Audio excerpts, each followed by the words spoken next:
ស៊ុយអាចជ្រើសរើសថៃធ្វើជាមជ្ឈមណ្ឌលផលិតអាវុធប្រចាំតំបន់តើកម្ពុជាគួរត្រៀមខ្លួនបែបណា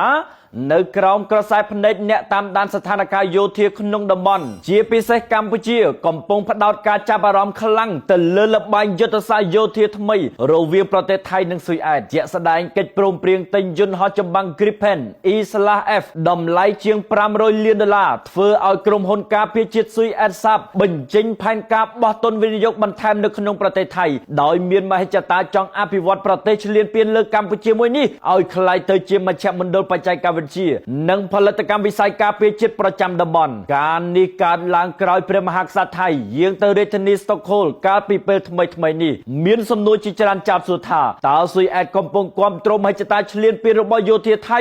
មកលើដែនអធិបតេយ្យភាពកម្ពុជាឬយ៉ាងណា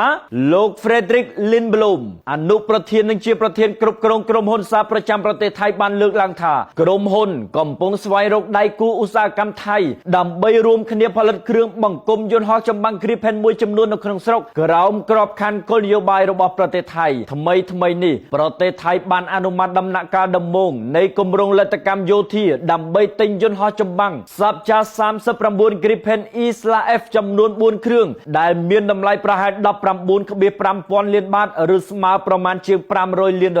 លោក Lindblom បានបញ្ជាក់បន្ថែមថាផែនការរបស់ក្រុមហ៊ុនសាបគឺមានវិសាលភាពធំធេងក៏ព្រោះថា